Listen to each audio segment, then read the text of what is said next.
Živjo. Sem Matej Cepin in poslušate 78. epizodo podcasta Goreči grm. Tokrat je z menoj Mitja Markovič, župnik v Šentjurju pri Celju. Mitja se je rodil leta 1976. Odraščal je v Slovenskih Goricah, ki sicer spadajo pod mariborsko nadškofijo, a je ob nastanku nove škofije Celja želel ostati z ljudmi v župniji Krško Videm, kjer je ravno začel delovati. Mitjo poznam že skoraj 30 letja in ves ta čas ga krasijo vedrina, radovednost, sposobnost biti blizu in nekakšen naravni optimizem.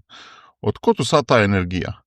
Ko sva se pogovarjala pred mesecem dni, mi je izrekel zanimiv stavek. A veš, da sem zelo rad duhovnik prav v tem času. Ne prej, ne kasneje, prav današnji čas mi je velik izziv.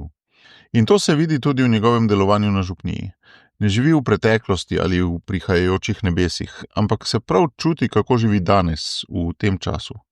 Uporaba sodobnih digitalnih tehnologij, oblikovanje živih in predanih timov, premišljevanje o tem, katere dejavnosti bodo najbolj odgovarjali na potrebe današnjega časa. Predvsem pa izkušnja, da so sodelavci skupaj oblikovali vizijo, ki jo zdaj želijo uresničevati.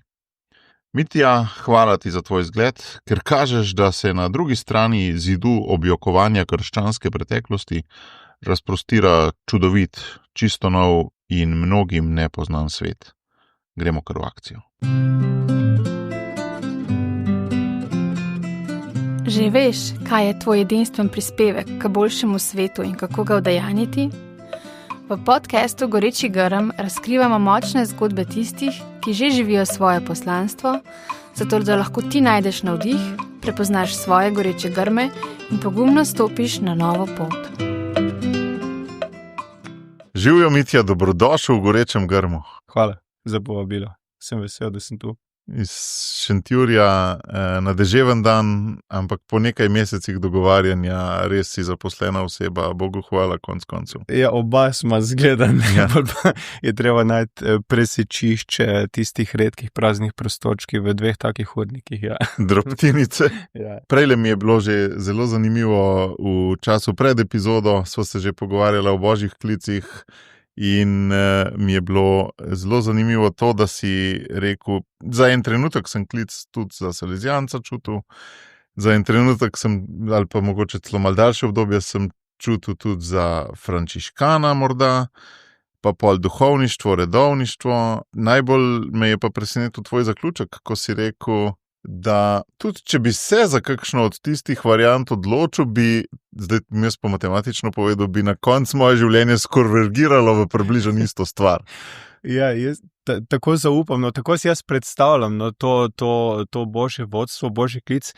Sej v resnici nisem tako res razmišljal o redovništvu, bolj mi je bila zanimiva ta karizma, pri Salezijancih to delo z mladimi, pri Frančiškanih pač sama ta frančiškovska duhovnost, pa to njegovo, takrat sem pač to bolj doživljal, ta bližina z naravo, pa skromnost, pa tako zdelo se mi vedno, da je Frančišek bil tak eden od teh možakarjev, ki so tak res dobro sledili Jezusa v svojem času, bolj so bili tisti neki prebliski, nikoli nisem zares tako razmišljal o redovnem načinu življenja.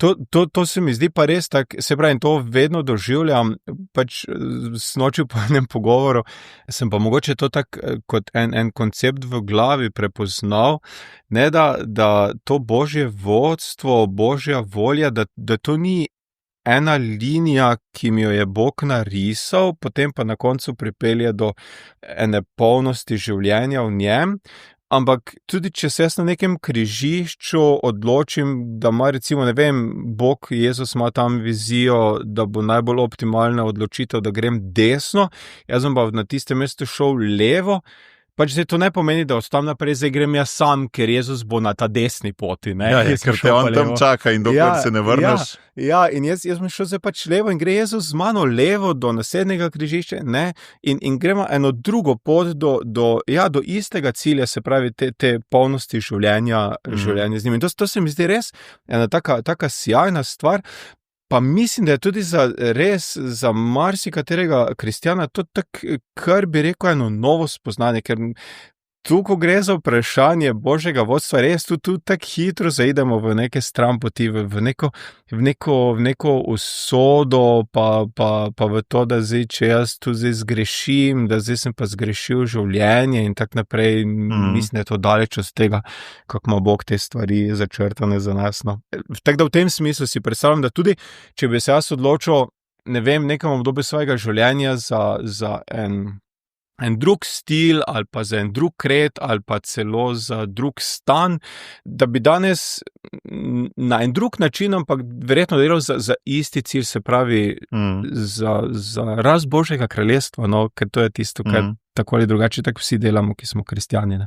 Celo ta metafora, da imaš neko določeno število strelov, najbrž ni umestna, ne? Niti ni omejeno število, ne? Ampak je ves čas sopotnik. Ne?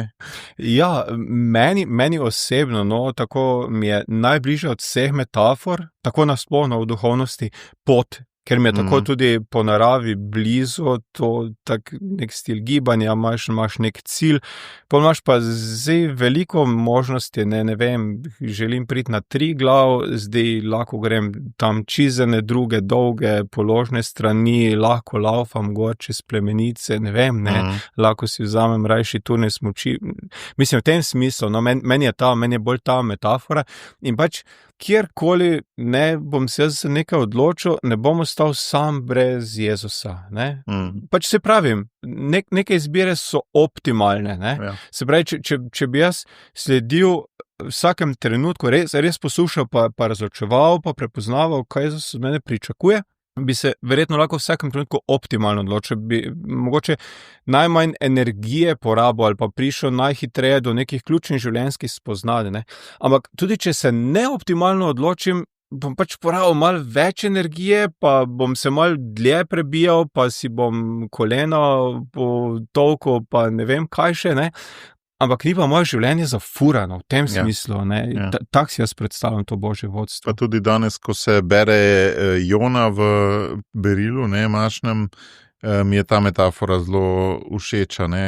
Se pravi, nek vihar, ki pride v življenju, je morda ravno ena blaga ali pa bolj ostra, ne, korekcija teh odločitev. Ne. Mislim, znamenje, poleg tega pa se tako vemo, ne, pač do vseh nekih spoznanj ali pa do nekega osebnostnega napredka ali pa napredka neke skupnosti, se pač vedno pride, ko si pripravljen stopiti izven cone udobja. Ne. Pač dokler si nekje na udobnem, tam na obali, v ležalniku, pa si ušesa mašiš, ker nočeš slišati, da te Bog pošilja von iz Ninive. Pač, ja, vredo ti je, ne, ampak tam ždiš, ne, nič ni, ne z tebe in ne z Ninive in ne z ničesar, ne. Verjetno zato Bog tudi kakšne take bolj radikalne stvari ti pošle, ja, na najrazličnejše načine. Ja, sam sem tudi doživljal take stvari in neke čustvene pretrese in tak naprej. Takrat, ko greš skozi to, je pač silno mučno in bi že rad, da bi bilo konc, pa ne veš, da bo konc, ne. Polko pa se nazaj pogledaš, pa si rečeš, ok, Bog, hvala, ti že veš, zakaj sem to rabil, ne. Kako si ti s temi conami udobja in neudobja in panike? Si pripravljen mi zaupati kakšno, ki ti je zdaj v zadnjem času v največjo osebnostno rast, recimo, da se s kakšno stvarjo zelo ukvarjaš in ti povzroča veliko sile trenja, veliko viharjev upora in veš, da boš verjetno čez 2, 3, 5 let rekel na tem področju, sem pa v letu 2025 in okoli njega zelo intenzivno rastu.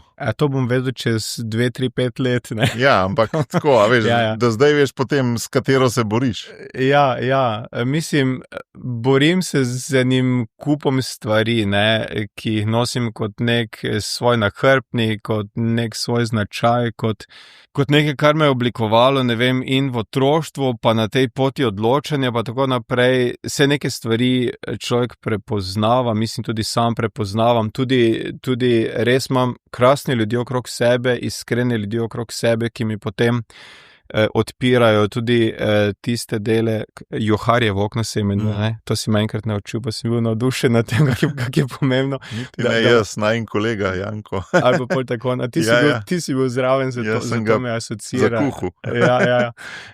se pravi, en kup takih stvari je, ko je človek počasi predeluje, in en kup stvari je takih, s katerimi se pa kar naprej borim, ne, in ne vem, nek perfekcionizem ali pa to, da v preveliki meri iščem svojo potrditev v neki storilnosti, v nekih učinkih in pol posledično nek nemir ali pa prevelika pričakovanja do sebe, pa do drugih in tako naprej. To so recimo take stvari, ki me recimo zdaj v tem trenutku najbolj vznemirjajo, ne?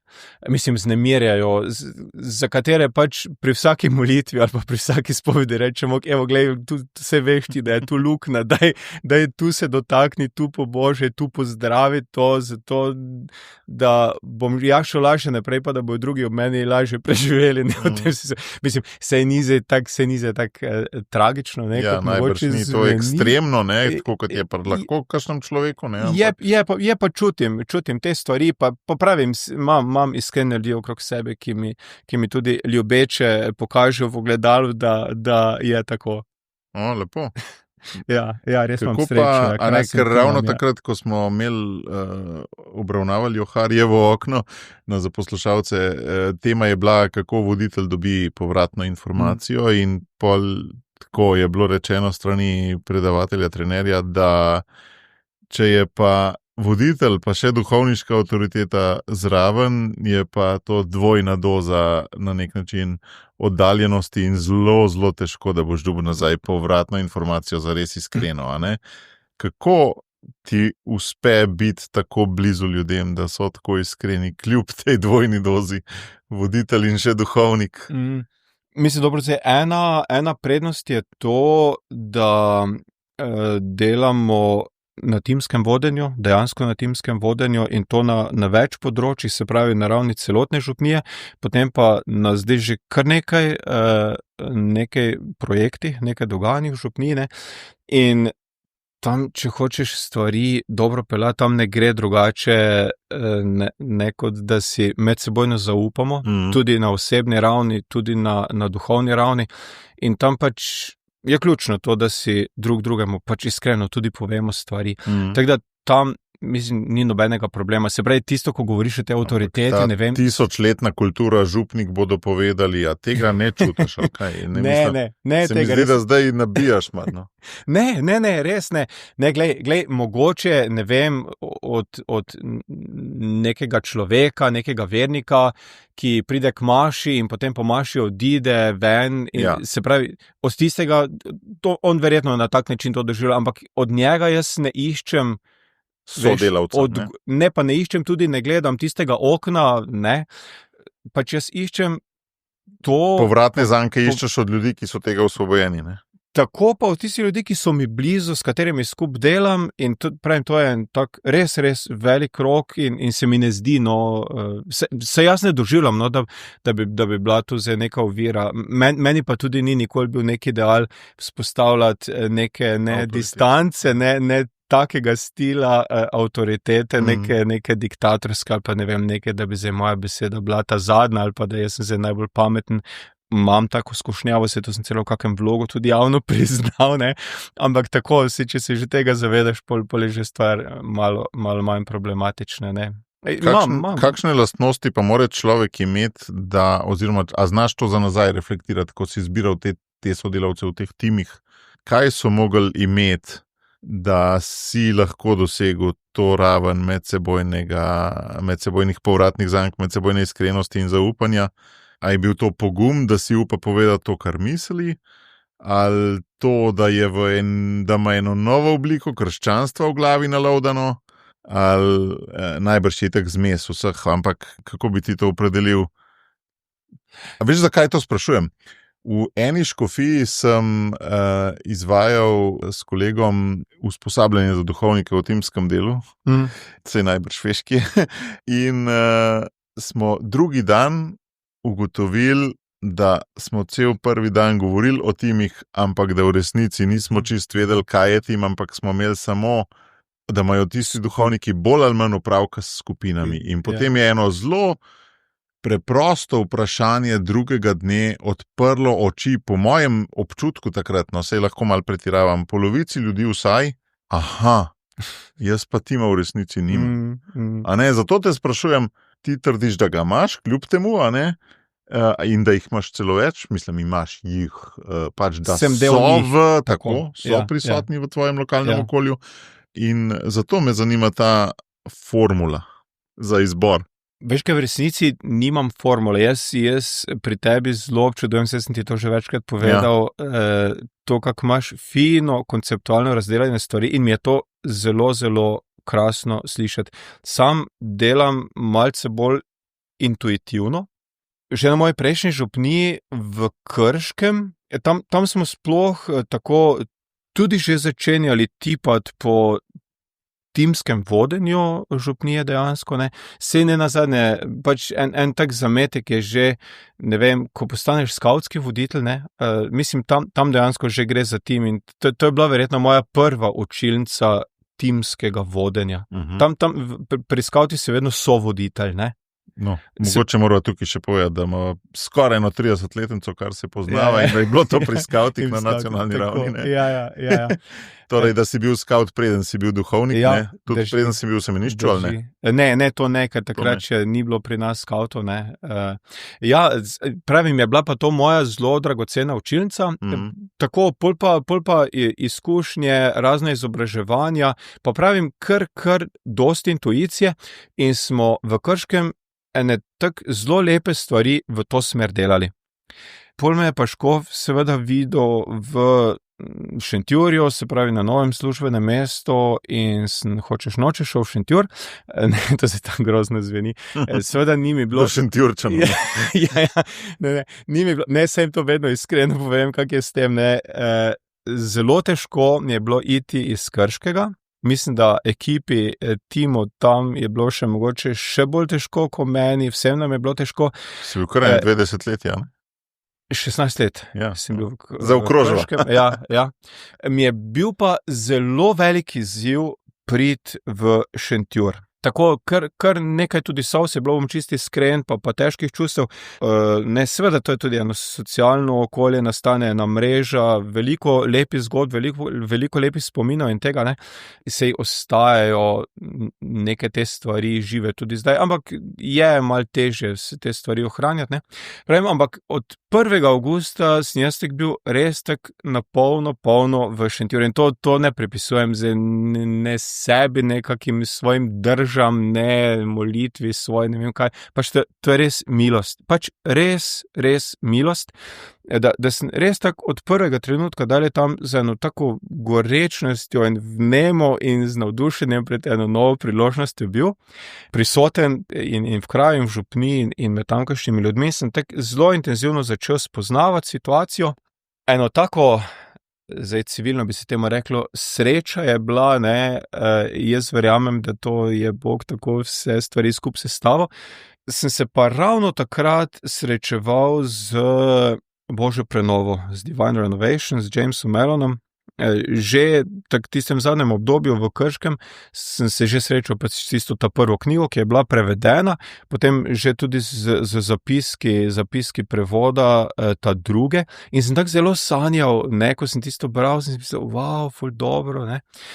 Potem sem pa čedalje bolj začenjal gledati mojo šentjursko župnijo skozi očala Divine Renovation. Uporabljam angleški izraz, dokaj mi je ta slovenski prevod Božja prenova mi tako res neposrečeno mi zveni, se ni važno. No, skratka, začel sem zelo tako aplicirati te stvari na to zgodbo, na to župnijo. Pol so se zgodile še ene stvari, kmalu se je zgodila en tečaj Alfa, srečanje Alfa, ki sem se ga udeležil sam kot udeleženec, pa 2 moji takrat sodelavki, kjer smo se tako še nekako tipali v tem sodelovanju in tam nas je skup tista stvar vnela in ja. Sporedno ste dejansko imeli skupni na nek način mal goreči grm za to župnijo. Absolutno. Dejansko si ti naredil neko deltico, neko spremembo pri sebi in tudi oni hkrati. Ne? Ja, v bistvu kar si hkrati. Jaz tu niti ne bi sebe postavil v neko prvo vrsto, pač Bog je to tako sestavil in nas je res tja spravil. Ne, v ozadju pa sem še jaz vedno imel jaz sem bil prav povabljen v eno to formacijsko skupino Divine Renovation, en tak kickstart, ker sem tako začutil eno to širino, tako z eno tisto našo trenerko, ki nas je uvajala v to noter, pač ena taka čisto konkretna praktična orodja, to je bil en tak zametek. Pol so se pa stvari dogajale, jaz temu rečem res tak na poti. Jaz se nikoli nisem zdaj usedel za misel in rekel, ok, zdaj rabimo pa tim to, rabimo zdaj še tu enega ekstrovertiranega, zraven enega bolj oznanjevalca, še tu zraven, zdaj pa grem iskat, kje bom takega človeka našel. Nikoli se nisem loteval, pa še zdaj vedno ne lotevam. Tak nekak na poti se zgodi, se pokaže, takoj začutiš, nekdo se je tudi srečal z Jezusom, ga povabimo v to ekipo in na tak način pri nas nastajajo timi. Je pa res to, tako kot si rekel, formalno nikoli ne rečemo, ok, če ne vidiš cerkve kot misijonskega okolja, če se ti ne zdi ideal živo srečanje z Jezusom, potem ne moreš biti z nami. Ja. Pač tega ne rečemo izrecno. V resnici se znajdejo v timih pač ljudje, kriterij, ki so v tem notri. Ja, v resnici. Ker to si že vmes, ko si to govoril, zdaj si rekel tako, pa tisti tam se je tudi že srečal z Jezusom, tako kot nekaj samoumevnega si to rekel, a veš? Kako to izgleda, to srečanje z Jezusom, čisto materialno? Kaj je to zate? Mislim, da je eden od kriterijev, zdaj razmišljam, nisem nikoli tako teoretično o tem razmišljal, čuti se gotovo po eni tej, po mojem, eni pričevanski drži, začutiš to, ne vem, veš, ko pridemo skupaj, se primemo za roke, nekaj zmolimo, takoj začutiš, če se v odnosu, če se mi z Jezusom pogovarjamo, tako kot se mi da zdaj pogovarjamo, pa se človek sreča z Jezusom, ne. Veš, če je pripravljen se angažirati, se ne boji Jezusa, ne? To absolutno. Če je pripravljen, veš, nek čas angažirati, če je pripravljen videti, ne vem, župnija, to je moja družina, to je naše skupno poslanstvo, se pravi, nekdo, ki ne pride k meni in mi reče, kaj zdaj ne naredim, ampak reče, kaj če bi to, veš, ena ta notranja vnema, veš, pol čutiš, tu notri je en duh, tu notri nekaj gori, ne, to je to, mi bomo skupaj ustvarjali, mi bomo skupaj hodili, mi bomo skupaj ali tole ladjo, ne. Ja, zdaj si šel še eno stopno više, po moje, od zgolj srečanja z Jezusom, ne, tudi da vzame župnijo za svojo, ne, veš, ko imaš učenca pa apostola, ne, zdaj si šel že v naslednjo stopno, verjetno, ne. Verjetno res, ja. Ampak to je v bistvu odgovor na to, na kak način tim nastane. Ja, ne? Tako. In hvala Bogu, tu nisem sam, ne, v tem prepoznavanju. V bistvu že tak tim prepoznava, veš, ljudi, ki bodo, ne vem, tim za družinsko katehezo, ki bodo tim za prihodnjo alfo. Mislim, v tem smislu, nekako vidiš ljudi, ki jim je blizu gostoljubje, pa bojo z enim pristnim nasmehom stali zunaj pred cerkvijo z kavo in piškoti v nedeljo po maši, ne? Na tak način. Ampak pravim, jaz temu rečem res tako, da se to na poti dogaja, ne? Zdaj smo se pogovarjali v eni ekipi, dobivamo se par duhovnikov z naše škofije, ki smo šli skozi ta proces formacije Divine Renovation, se tako malo dobivamo, pa si izmenjujemo malo izkušnje, pa kje smo, pa se malo spodbudimo, pa kje se kakšne stvari zavozljajo, pa se marsikje se zavozljajo pri tem, veš, da mi se vsedemo skupaj z eno fajno ekipo, začnemo razmišljati o viziji, ne, ustvarimo vizijo, potem pa se vprašamo, ok, kdo bo pa zdaj to vizijo realizirati, zdaj pa začnemo iskati ljudi Ja. in potem se kar nekako stvari zabremze. Na par mestih se je to tako zgodilo, ne? In smo se prav tako pogovarjali pa izmenjevali. Pravim, jaz nimam teoretično izdelanega koncepta pa odgovora, ampak jaz nekako tako slutim, ne? Mi imamo zelo jasno vizijo, ne? Imamo en tak kratek statement, kar je poslanstvo naše župnije, na poti objeti z upanjem, smo to ubesedili, ne? Tako v pasivni in aktivni obliki, ne? Smo objeti, Jezus nas objema, to je ključ, Jezus nas objema s svojim upanjem in naše poslanstvo je na poti srečati ljudi in jih objeti s upanjem. Se pravi, Objemati tudi, ne? Ta objeti je tudi objemati. Ne? Objemati, ne, se pravi ta misionarska vizija župnije, odprta vrata, gostoljubje, dobrodošlica, to se mi zdi zadost za vizijo. Zdaj pa gremo. Ne, kaj lahko letos naredimo? Ne vem, kaj smo lahko pred 3 leti naredili? Navdušili smo se, začutili smo, da je prava stvar, ne vem, za evangelizacijo, za ustvarjati prostor za srečanje z Jezusom, srečanje Alfa in smo se tega lotili. In smo to delali na polno. Ne, in potem se je po 2 letih našla, rodila tu notro, ustvarila, zrasla, ne vem kako reči, ne, pač ena ekipa, ki lahko fura neko stvar, ne recimo, ne vem, gostoljubje ali pa ekipa voditeljev. Prvo leto smo recimo prosili, povabili misionarje iz Celja, da so nam pomagali, ker smo imeli veliko udeležencev, pa ne lastnih formiranih posameznikov, ne, zdaj že naši lahko grejo v misijone, drugam ne.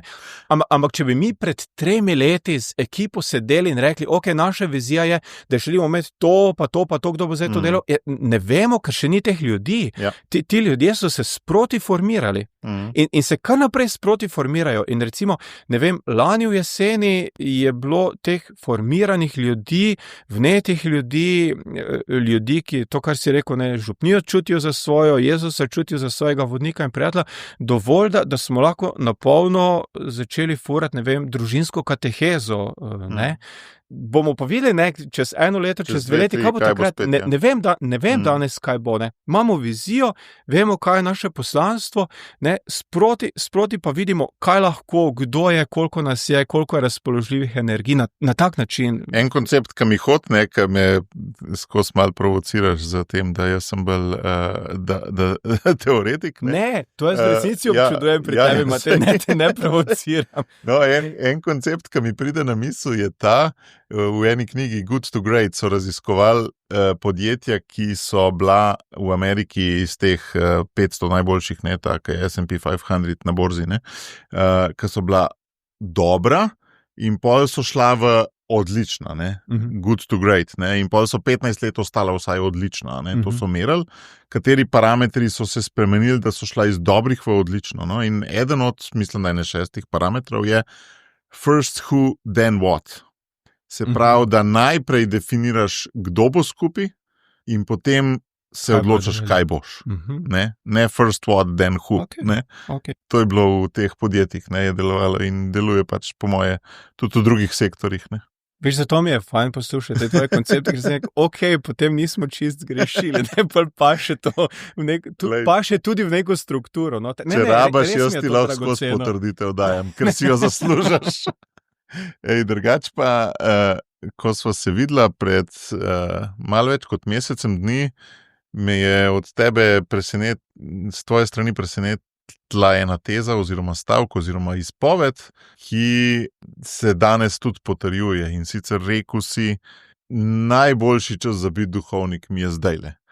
Ne prej, ne v, ne vem, zlatih časih, 90-ih, ne v socializmu, ne v pred drugo svetovno vojno in tudi ne kasneje, ker mi pa tudi ni jasno, ali kako tako nekako sem te slišal. Daj razloži to, pa še posebej to, če postavi v kontekst, da delaš za firmo, provokativen bom zelo, da delaš za firmo, ki drsi proti stečaju, ne.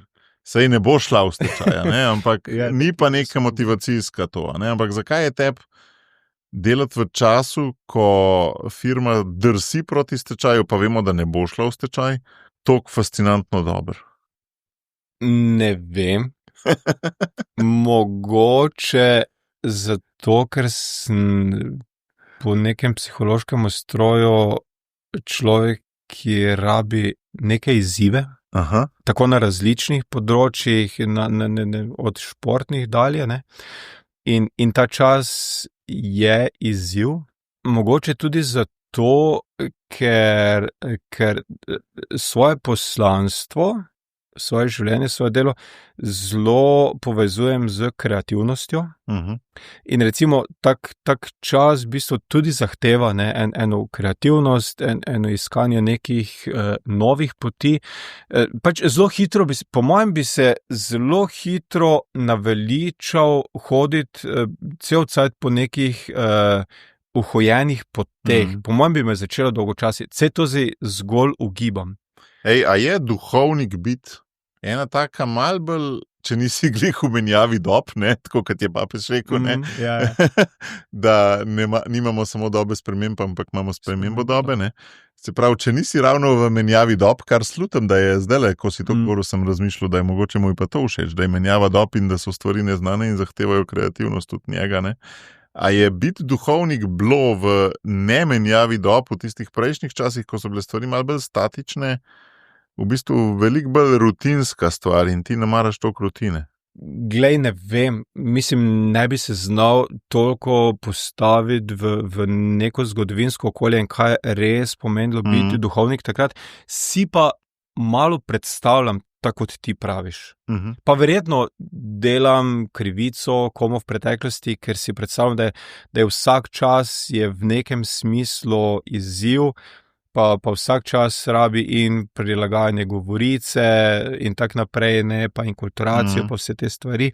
Mogoče pa res je tako, no, da je res tak hitra sprememba kulture in jezika in vsega ostalega, in celega tega konteksta, ne, da je verjetno treba to danes malce hitreje.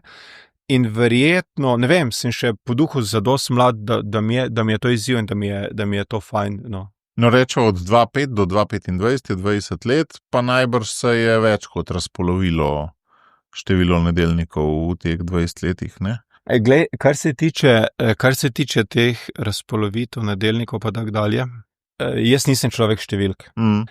In sem do številk, sploh teh statističnih v povezavi oziroma v kontekstu cerkve, se mi zdi to cel cajt malce vprašljivo in to mi je bila vedno eno od najbolj mučnih opravil, se pravi takrat, ko smo dobili iz škofije obsežne obrazce o statistikah, ne, to sem odlagal, velikokrat predolgo. Meni se zdi vedno ideal cerkve in tudi ideal tega, kaj naj jaz počnem, pač to, kar je Jezus počel in prva cerkev. In tam pač nikjer ni videti, da bi tam Jezus kaj na veliko prešteval stvari ljudi, ne. Mislim, celo obratno, pač že v nekem usodnem trenutku je še onim najožji ekipi rekel, čujte zdaj, če mislite, da ni to, še vi grete, ne. No, kaj pa 5000 mož, pa...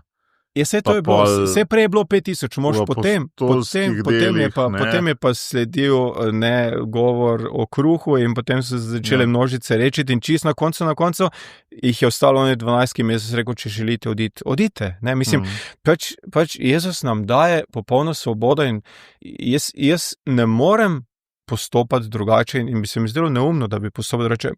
Zdaj to hočem malo v širši kontekst postaviti, ampak pravi, kar se tiče tehle statistik, jaz tek sam pri sebi zelo ločujem dve stvari. Eno je, jaz temu rečem, kulturno krščanstvo. Za kulturno krščanstvo so statistike nezanemarljive, so pomembne. Nekaj drugega je pa krščanska vera. Se pravi, vera v Jezusa, kot hoditi za Jezusom, hoditi skupaj z Jezusom. Zdaj, malo se to prekriva, malo se to prekriva, ali pa se zelo prekriva, ni pa to skladno. In jaz svoje poslanstvo kot duhovnika nikoli nisem čutil kot človeka, ki moram delati za rast kulturnega krščanstva. To recimo bolj vidim tebe v tem. Ali pa nekoga drugega, veš, ki je angažiran v družbi ali v politiki ali v nekem gospodarstvu ali nekje.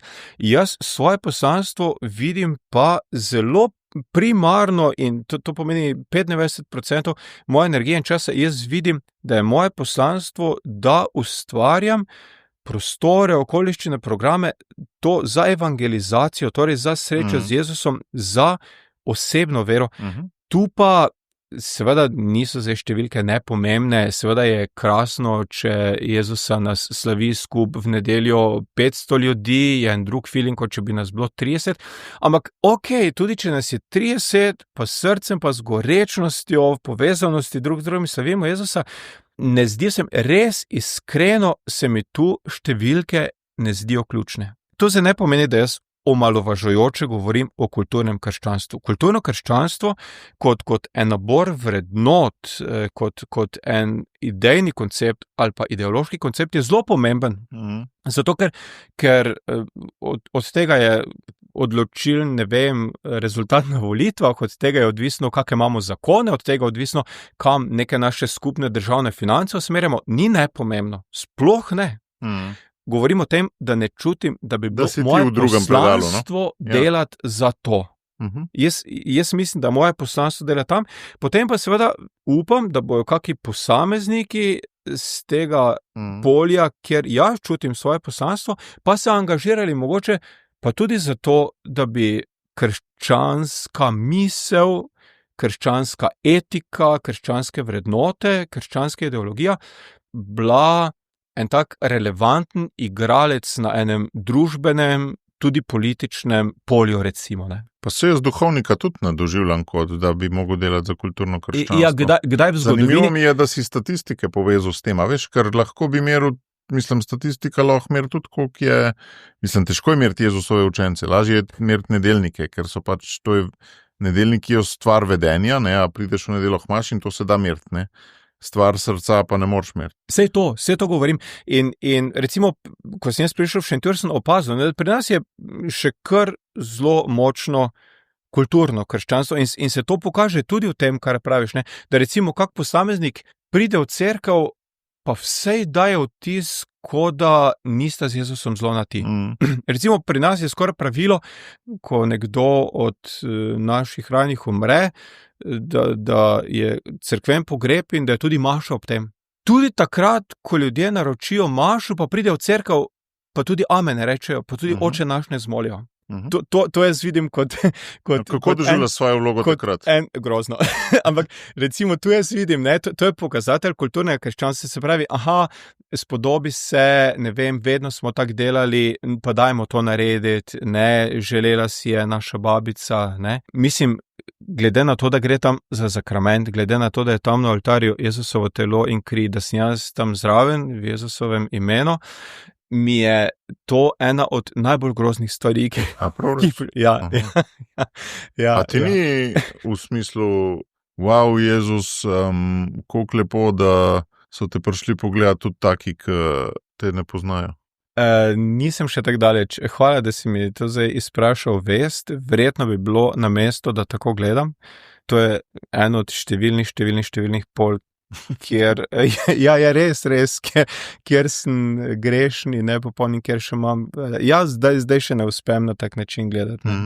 Mislim, a veš, meni je pa, kot mal drug tip od tebe, mi je pa ravno govoriti o Jezusu ali pa tudi o svoji veri z ljudmi, ki ne poznajo, ena zelo, zelo lepa stvar, ne.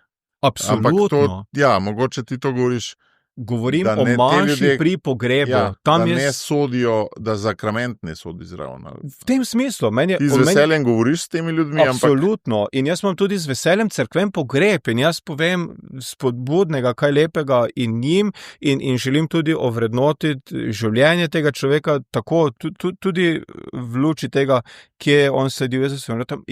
Govorim o sakramentu v tem kontekstu.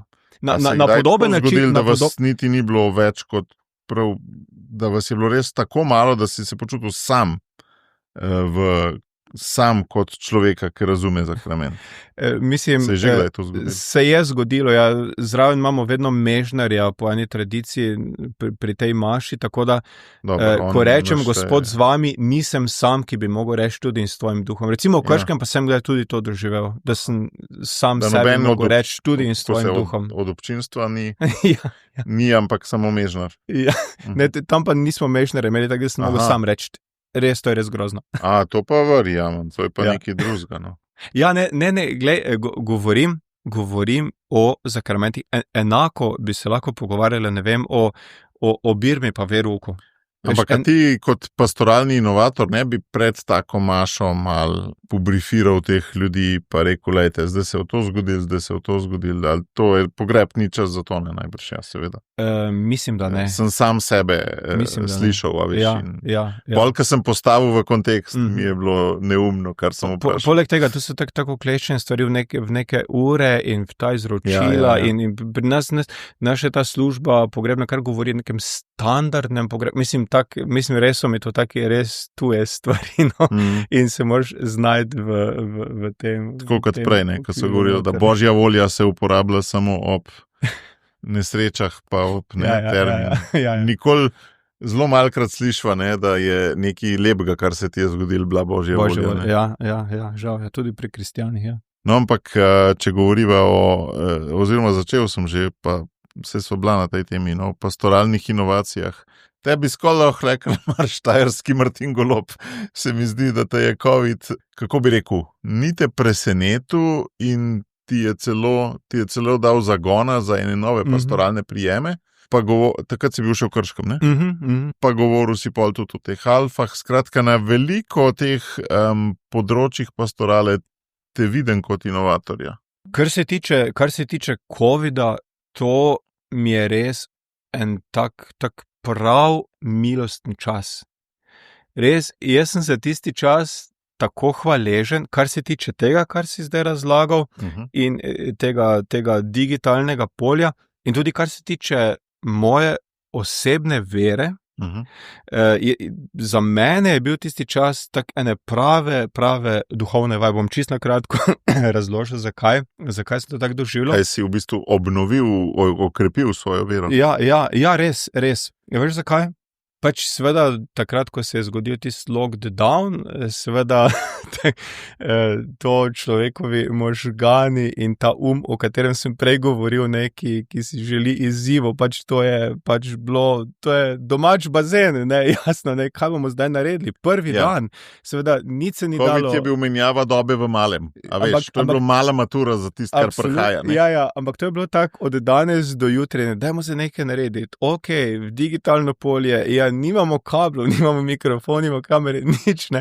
In je bilo pa res, spet hvala Bogu, ne, da se je to zgodilo, ne vem, v tistem obdobju, ko sem jaz že bil kar nekaj let v Krškem in je bila tam, ko sem razlagal, ne, socialna mreža tudi širše razpeta in takrat vsi tisti, ki so tudi imeli neke tehnike, niso rabili in je tisto, kar naenkrat se steklo, vse k nami smo zelo hitro lahko vzpostavili tisto tehniko, na YouTubeu se hitro človek stvari nauči. Ja, in smo potem začeli, pač s prenosom imaš, pol pa še marsikaj drugega in je bil res tako, smo zelo hitro začeli tudi na digitalnih platformah ohraniti in graditi občestvo. Takrat smo bili že res eno tako lepo občestvo, tudi eno tako zelo živo jedro, sodelavcev in tak naprej. Tudi timi, o kateri sem prej govoril, smo se hitro začeli povezovati in skupaj iskati. Vsi smo imeli takrat ogromno cajta, nekaj moramo, nekaj se sigurno da, ne. In bolj smo en kup stvari. Kot en izziv je bilo, ne? Ni bilo to hodo, kar je bil izziv. V bistvu, Ja, ful je bil, res je bil izziv. In potem smo začeli, ne vem, kmalu, veš, maše so bile oblikovane, nekdo je prebral berilo doma, nekdo je oblikoval prošnje, uvode, ne vem, pričevanje. To so bile take lepe, res lepe stvari in nas je dejansko to povezovalo vzad, ne vem, ni se dalo narediti šmarn z živo, smo snemali tam šmarnce, mislim, to je bilo neverjetno. Nekdo je razvozil iz skladišča okrog kostume pred vrata onih animatorjev, ki so to oblekli zaradi tega, da je bila stvar pač res, take res inovativne stvari, ne. In res je bilo super, no, ker smo imeli in čas in eno dobro voljo in vse skupaj bil en tak izziv, res.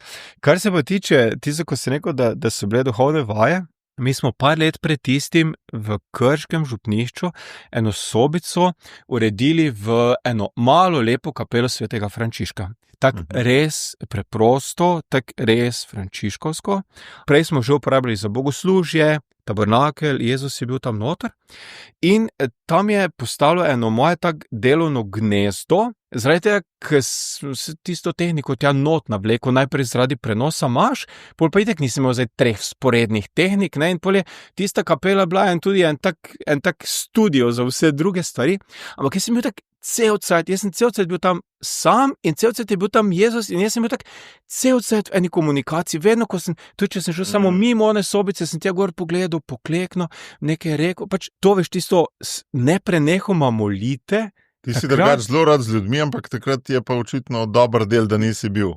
Saj sem bil z ljudmi, pravi, mi smo bili kar naprej v navezi, res kar naprej smo bili v teh raznih platformah in Zoom in vse to in načrtovali in to, ampak hočem to reči, ta osebni, to kramljanje z Jezusom, tega nikoli prej v življenju nisem na tak način prakticiral, ali pa Jezusa čutil kot res tak nekdo, ki je zdaj tu in zdaj mi to skup delamo. Jaz delam za tebe, ampak mi smo zdaj jaz tu sedim, ti tu sediš, tu smo skupaj, cel cajt. Sva tim. Tim. In to mi je bilo, v tem smislu mi je bil, in to je kar nekaj časa trajalo, dovolj časa trajalo, da sem eno to držal tako ponotranjo, da mi je to res duhovne vaje in da mi je to res odprlo in res poglobilo moj odnos z Jezusom in sem res ful hvaležen za to cajt. Poleg tega, no, kar se tiče pa teh pastoralnih stvari, pa smo itak potem kar nekaj od tega, ne, se je dalo potem predstaviti naprej, pa zdaj to spridemo, uporabljamo. Takrat smo se dosti pogovarjali o tem, ne, kak zna to, ne, sej tisti virus ni bil, ne, ko smo se menila božja volja, ne, zdaj Bog ni poslal virusa, ne, ampak porabi pa Bog take stvari, ne, in pač v tistem obdobju nas je porinil v to digitalno polje, ta COVID, tako na hitro, ko bi mi ob naših cerkvenih dinamikah rabili 15 let načrtovanj, pa sestankov, pa izobraževanj, pa iskanja ne vem česa vse, pa pastoralne govorice, nevarnosti, pa ne vem kaj vse. Ne. Takrat se je pa to tako zgodilo, ker se je pač zgodilo. Ne. Mislim, Bog res zna porabiti, mislim, take absurdne stvari za to, da nas nekam, malo brcne ali pa predstavi nekam, kjer bi mogli biti že zdavnaj, ne, pa ne vem, nismo našli poguma ali pa ni bilo spodbude, ne vem kaj. Pa opažaš, kakšni so sodovi zdaj tega? Z mladimi, kaj drugač se dela bolj digitalno, z odraslimi, ki nimajo časa, starši, druga generacija, mlade družine, pogosto tudi jaz opažam, da imajo druge pristope zdaj kot pred COVID-om, se mi zdi, no, in so lahko na več skupinah. Mislim, to gotovo, pač to polje smo pač odkrili kot eno, pač to hibridno, normalno polje, tako kot praviš, sploh pri teh mladih družin, mi smo tudi, ne vem, imamo zdaj te alfa srečevanje, ne vem, nekdo ne more priti, ker je bolj oddaljen, ima, ne vem, neko stisko s cajtom, ni noben problem, hibridno srečanje v prostoru, imamo itak tehniko vzpostavljeno, 15 minut, on je povezan, in pogovor poteka normalno, reče on reče on na televiziji, pač ni to sploh nobenega preklopa, tako smo noter v tem, se mi zdi, vključno recimo, ne vem, po mojem, z mojo generacijo, no, da je to čist tekoče postalo. Se pravi, to zdaj jaz ne vidim zdaj to, da bi zdaj tu neko bilo vprašanje pastorale, ampak je pravzaprav samo eno orodje, eno polje še, kjer se srečevanje lahko zgodi. Ni tako popolno, kot če lahko skupaj tudi kavo popijemo, pa se objamemo, pa ne, v tem smislu ni enako, ampak je pa super, da ta možnost je. Šlo je v splošno kulturo in cerkev je itak praviloma skeptična do moderne kulture, a ne, tukaj pa pač mogoče Bog najbolj Jezus najbolj na hecu oznanjevalce, bolj kot pa une, ki naj jim bi bilo oznanjeno, ne, s tem, ker so v bistvu, tako kot si rekel, to dojel kot izziv. Ja, verjetno. Nam takrat se spomnim, v Krškem ni bilo tako tuje, mi smo že pred tem, vem, da takrat je bilo še to precej eksotično, ne, ko smo se pogovarjali, ne vem, skavtski sovoditelji. Veš, ena sovoditeljica študira v Mariboru, ena sovoditeljica študira v Ljubljani, jaz sem v Krškem. In mi skupaj pripravljamo zimovanje. Ja, ok, se imamo vikend, ampak vikendu se zgodi na aktivni župniji milijon stvari, ne? In mi smo se že predtem začeli dobivati. Zdaj nam je to samoumevno, da v tem primeru narediš Zoom, takrat te pa ni bilo. Ne? Tako, in smo že delali video klice in smo, ker je pa čisto drugače, če se tudi vidiš, ker vidiš malo ono obrazno komunikacijo, pa vse te stvari ima veliko prednosti, to od nekega zgolj telefona, ne? Ja, tako da smo že, se spomnim, pač pred covidom, že 2 leti gotovo prakticirali to, ne, ja, zdaj je pa postalo to tak, ne, tudi ta orodja digitalna, hvala Bogu, res, to so sjajne stvari, to, kar nam ta digitalni svet danes omogoča, kakva orodja in oblikovanje in umetne inteligence, sem mimogrede na tem totalno fasciniran in očaran, in s pridom uporabljam, no, pač en kup teh orodij, ki so nam na razpolago. Glih to, ja, sem tudi slišal, sva se pogovarjala že pred mesecem dni, da veliko blebetaš z umetno inteligenco. Ja. A je slučajno v neki meri nadomestila Jezusa, veš, ko si prej rekel, da si v kapeli veliko klepetov z Jezusom, ne? Zdaj pa klepetaš z umetno inteligenco, ali ti nasploh veliko klepetaš? Ja, kar veš kaj, kup stvari ti omogoči, ali pa, ne vem, ogromno časa ti prihrani, ki ga lahko uporabiš za nekaj drugega. Recimo, ne vem, pišem nek prispevek ali pripravljam nek nagovor ali nek vlog, ne. Pač jaz bi lahko rekel našemu timu, ko skupaj sedimo, to delam, bi jaz to zdaj prebral, a mi lahko povete odzive. Seveda mi je povedali odzive. Včasih sem to tudi delal, smo se pogovarjali, kako misel filtrirali in tak naprej in je zorela tudi na tak načine. Ampak meni se zdi danes škoda ob tem, kaj imamo mi s timom vse za narediti župni, se meni zdi škoda časa. Ja, točno to. Ne, ampak, veš, ko jo pa jaz sam pišem, vse tak sam, veš, pač prideš v neko misel, sploh te navduši, neka tvoja lastna ideja te totalno navduši, ne, si ja, to je to, ne, in potem to razviješ in se seveda zaciklaš, preden sploh ugotoviš, da si se zaciklal, recimo, in to mi je eno od 50 pol, kjer uporabim to, ne, kjer mu rečem, jaz to spišem, mu jaz rečem, ne, pač jaz ChatGPT uporabljam, ne, in mu rečem, daj mi to zdaj kritično vrednoti, to fulkrat mu to rečem, ne, jaz tekst, daj kritično vrednoti, sjajno to naredi, 5 ljudi bi jaz rabil okrog, pa 2 uri, da bi to naredili, kar lahko z njim naredim. Ni nujno, čista je vse na mestu, važen je, da tebe spravi v pogled nekoga od zunaj. Točno to, ven iz moje škatle, ven iz tistega mojega zaciklena, opozori me na neko, ne vem, misel mi preskakuje, kar sam ne bi opazil, ker pa če svoj tekst popravljaš, si tak zaljubljen svoj tekst, pa zle pa ne vidiš napak. To je eno, pa še cel kup stvari. Ali pa recimo, ja, se v avtu voziš, ja, tudi molim rožni venec, bolj pa si ga vklopim, pa se pogovarjamo, pa obnovim kak koncept. A si že probal, če bi AI s tabo malo rožni venec?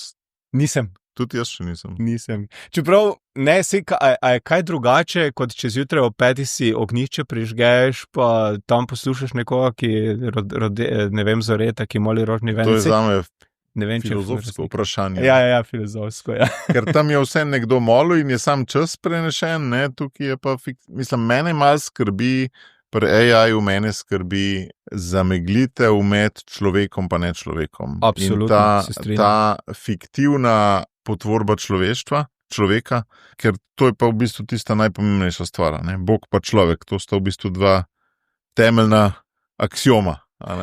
Verjetno ni zdaj cilj, da se mi je tu za filozofijo, ampak dalo bi se temu tudi ogovarjati, ker pravzaprav to, kar je ta generativna umetna inteligenca, tak ni prava umetna inteligenca, ne, in je v bistvu itak še vedno človeška, samo pač ta umetna nevronska mreža kar fino zna skupaj povezati, ampak to je še vedno človekova inteligenca. Tako da jaz še tu ne čutim nekega boja in zdaj smo se pogovarjali v eni ekipi zvečer, ko smo se naveličali onih pastoralno zahtevnih tem, smo prišli v eno zelo zanimivo. Jaz namreč trdim in si predstavljam, da ko bom jaz v domu za ostarele, da bo tam robot, ki ga bo vodila umetna inteligenca, ki bo za nezahtevne stvari za mene poskrbel, cajt bo imel za mene, cel cajt se bo lahko pogovarjal, ker one sestre pa to ne bo imeli cajta, ker jih bo ful malo in tak naprej, ne. Pa se enim dvem mojim sodelavkam zdela to zelo strašljiva in absurdna misel. Meni se pa sploh ne zdi, sej še vedno kakšne stvari bom vesel, če bo prišla porihtati kakšna človeška roka, ne, ampak ja, okej. Kakšne trende opažaš, čemu se mora pastorala prilagajati s svojimi inovacijami? To te sprašujem, zdaj smo šla veliko na te digitalne orodja, ki so res tudi zame stranski problem, no, se mi zdi, ampak da so problemi globlji, ne. Sestro Andrejo Godnič smo govorili o tistem mostu čez reko Čuloteko, ne, v smislu, da je bil most zgrajen, pol je pa reka spremenila svojo strugo in je bil most, ne, ki je simbol za cerkveni pristop, ne, je bil neučinkovit, brezvezen, ker ni več vodil čez reko. Je bil pa močen pa trd, pa nič ga ni podrlo. Ja, tako. Ne. Tudi, ko je reka spremenila strugo, je tam ostal trdno. Ja, krasno zgleda. Lep spomenik. Lepa tudi metafora, no, ampak kakšne trende ti opažaš, mogoče, ki se jim bo treba prilagoditi v pastorali, oziroma to že vohate zdaj s temi svojimi, no, tako želim vprašati. Se v bistvu to, kar prepoznavamo, na to skušamo odgovarjati. To je to, čemur bi se reklo, zdi se ta izraz, kar nekako ne uporablja več tako pogosto. V času najne mladosti smo govorili dosti o novi evangelizaciji. Ja. O novi evangelizaciji. Da se tista že postarala, veš, pa ne govorimo več. Ne. Ja, ampak to dejansko, ne vem, alfa srečevanja so točno to, mislim, deloma jih mi uporabljamo zdaj trenutno še v manjši meri kot orodje evangelizacije, se pravi kot polje, kjer ustvarjamo neke okoliščine, da se posamezniki lahko srečajo z Jezusom, se navdušijo nad njim, se odločijo življenje podariti njemu, se odločijo iti za njim.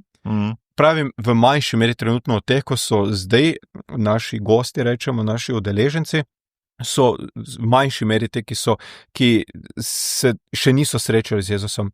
V večji meri uporabljamo to isto orodje kot orodje nove evangelizacije. In to se mi zdi eno od ključnih odgovorov na to vprašanje, ki ga zastavljaš, ne. Mislim, eno od ključnih problemov je to, da smo mi, veliko nas je bilo katehiziranih, pa ne evangeliziranih. Se pravi, bili smo pri verouku, en kup stvari smo se naučili o Jezusu, en kup stvari znamo ponoviti, našteti, nismo pa nikoli bili v osebnem odnosu z njim, nismo se nikoli odločili za njega. Ampak to je ključna stvar za vero in to je ključna stvar za vse, kar temu sledi. Ne?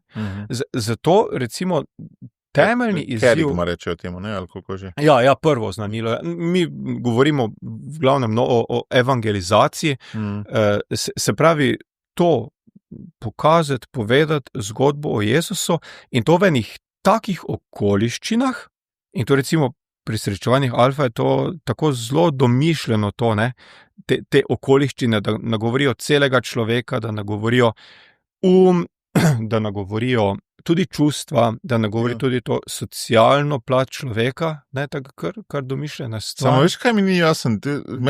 Lepo mi je to, kar si rekel, glavni izziv je, a sem te prav slišal, glavni izziv je povedati zgodbo o Jezusu. Glavni izziv je, pravim, evangelizacija. Se pravi, zdaj govorim konkretno, tako kot smo mi v našem timu prepoznali naše poslanstvo, se pravi, ustvariti okolje za to, da bi se ljudje srečali z Jezusom. Celo, pravim, ko sem omenil, da smo lani začeli družinsko katehezo, ko smo analizirali situacijo, ko smo snovali, ker sami snujemo vsebine, kateheze za vse, od osnovnošolcev do animatorjev, do staršev, smo ugotovili, da je v bistvu tudi tam isti izziv in smo dejansko družinsko katehezo furamo po principih evangelizacije. Se pravi, bolj pomembno to, da se ti odločiš, da se navdušiš, kot to, da se en kup stvari naučiš ali pa da en kup stvari veš. To je vprašanje bilo nekje, kje vidimo to glavno, se pravi... Tudi trende, kje vidiš, ne? Ja, in prej, ko sem omenjal zakramente, birmo, verouk, ne. Recimo verouk tako kot je, zdaj smo ravno imeli katehetski simpozij, ne. Verouk tako kot je super in se mi zdi eno pomembno orodje ali pa ena taka osnova za tisto, kar smo prej imenovali, ali pa kar jaz imenujem kulturno krščanstvo, ne, se pravi to, da si razgledan, to, da vidiš, da je ta etika krasna, da funkcionira, da je to nekaj, kar se je izgrajevalo že tisočletja, da je stvar domišljena, da je ogromno generacij to preverilo, preživelo in da to stoji, ne. Mi je pa strašno žal, da je v ta isti proces noter stlačena Birma, ki po mojem ne sodi tja not. Ne, se pravi, Birma, v kateri gre nekdo zato, ker je v 9. razredu. Ne, k Birmi gre nekdo, ki reče, Jezus, ti si car, jaz želim biti tvoj pričevalc. Pa ugotavljam, da je to v današnjem svetu ful težko. Jaz rabim tvojega duha, jaz rabim ta tvoj ogenj. Zato jaz rabim Birmo. Ja. Mi imamo pa Birmo postavljeno not v neko starostno obdobje, ampak pravim, to prepoznavamo, tu in tam je že tudi mogoče na tak način obesedeno, kot sem zdaj jaz obesedil, ali pa na podoben način, nismo pa še zbrali, ne vem, dovolj poguma, čeprav sej tiste statistike, ki si jih prej Ja, cel sistem je nastavljen na kulturno krščanstvo. Tako, žal. Kdaj si pa ti to srečanje doživel z Jezusom že pred semeniščem ali po, ali med, kako bi opredelil to prav osebno? Zdaj, če grem v to tvojo lepo simboliko tvojega podcasta, ne, ta goreči grm, pač Bog me res, toliko me pozna in seveda ve za mojo psiho in na vse, kar se, na vse, kar rabim, tako da kar poskrbi, no, da kar tak na neko obdobje se ustavim pri kakem takem grmu in da kaj užgene.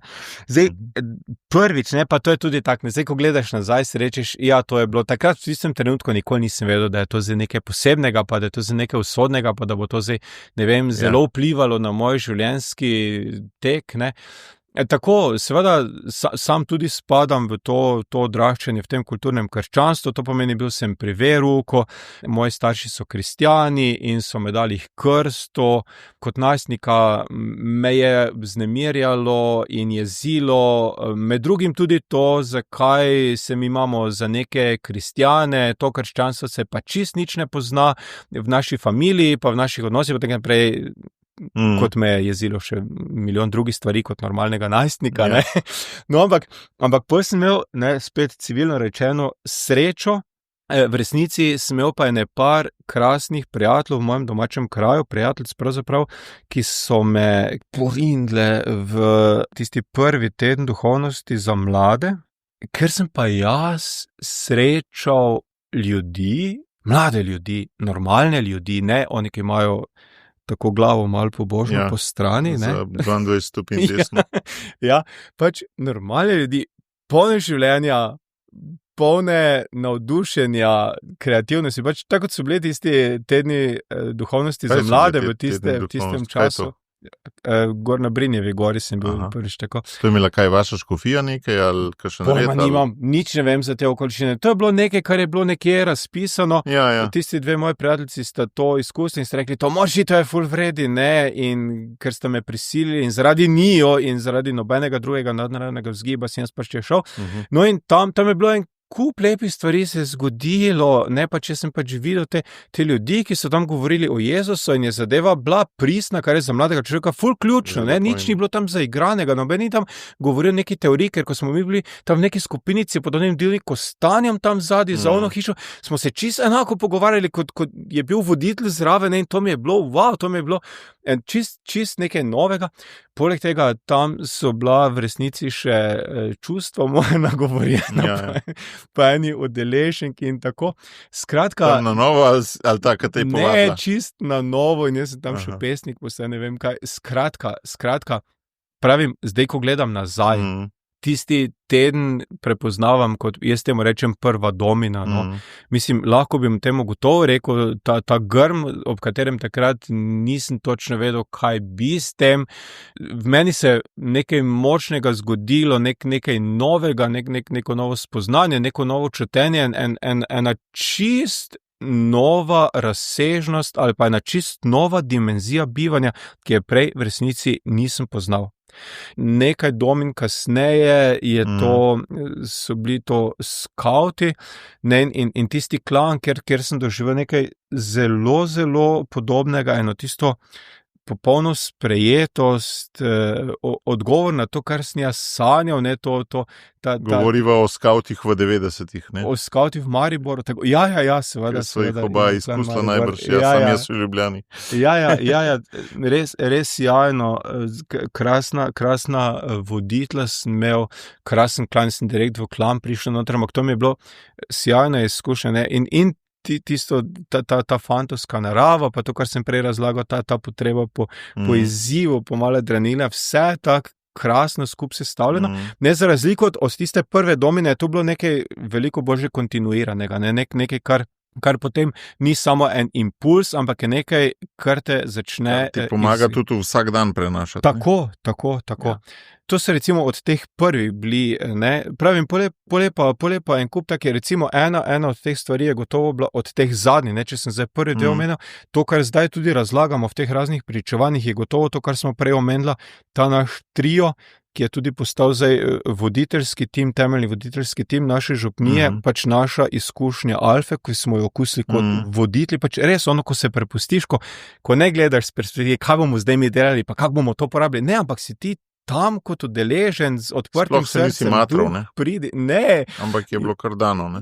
Res, in to je bilo sjajno, v Celje smo hodili, z enim avtom smo se peljali, ne, in bolj smo se tam obrnili, bilo tistega konca, pa niti ni bila tak neka ful briljantno pripravljena še takrat, ker se vsi učimo teh stvari, ne, zdaj, ko zdaj gledamo, tako če zdaj recimo furamo alfe, ene stvari že predvsej bolj dodelane, ampak kakorkoli zadost je bilo, ne, za tisto, da nas je res vnelo, da smo res vsi bosi bili pred tistim grmom in se skoraj vsakič pripeljali domov, tam pred našo hišo, obtičali v avtu še za 1 uro in se mi kar tam pogovarjali in izmenjevali vtise in to, kar smo tam slišali in kaj odmeva v nas, tako kar spontano, ne. Ti si bil pa takrat že po koliko letih duhovništva?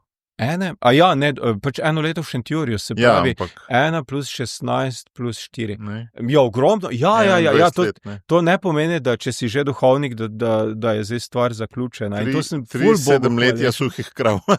Ne, se ni bilo, vse je bilo tudi vmes, tudi v Krškem so bile lepe stvari, ne, ampak pravim, hočem reči, res tako, to govorim res tako z eno iskreno hvaležnostjo Bogu, da me tako dobro pozna in da ve, da to rabim in da ve, da se moram vedno znova vstaviti in da če bi bilo 7 teh suhih let, da bi bila verjetno preveč kriza za mojo psiho in za moj in da to tako Gospod lepo dozira ta srečevanja in razpihujemo žerjavice, res smo hvaležni.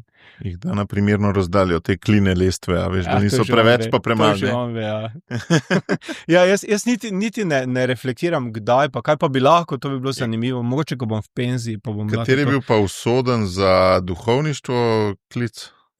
Ni bil samo eden, zato pa govorim o tej domini, jaz sem takrat, ko sem prej razlagal, ne, da sem spoznal to novo razsežnost, ne, pa pravim, jaz sem bil že prej kristjan, pa bil sem tudi vključen, ne vem, domači župni smo imeli nek pevski zbor, pa smo neke ustvarjalne stvari delali, samo, veš, take stvari lahko delaš tudi na krožku. Tako z motivom, ki ga ne poganja prijateljstvo z Jezusom. Ne? Zato pravim, da mi je bilo to eno res novo spoznanje in to sem doživel tako zelo globoko, da sem zelo kmalu to začel doživljati kot eno pač to rečemo klic, ne, to mi je tudi taka surova beseda, ne. Pač res kot neko kategorični imperativ, ne vem, kako bi temu rekel, ne.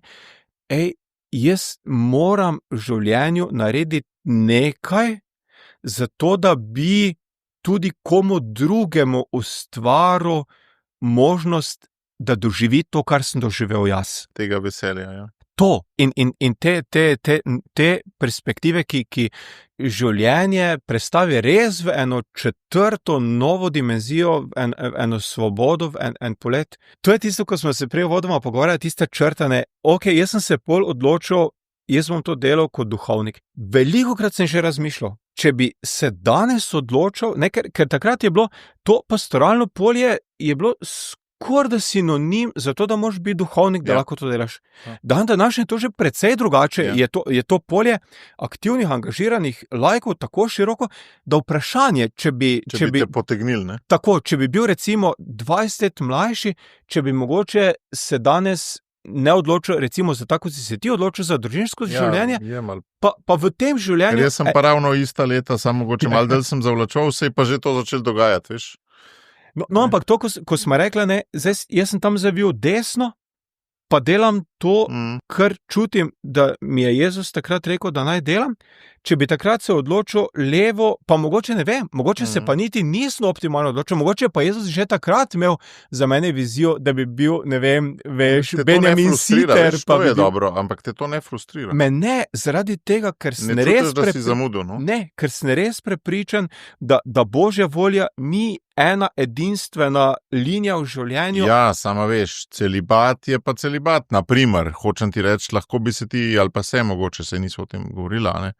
Zelo boril s tema, ne, in to bi pa, a veš, kaj mislim, ene odločitve imajo. Vem, kaj misliš, ja. Pol na vsakodnevni bazi lahko skušnjave zaradi tega.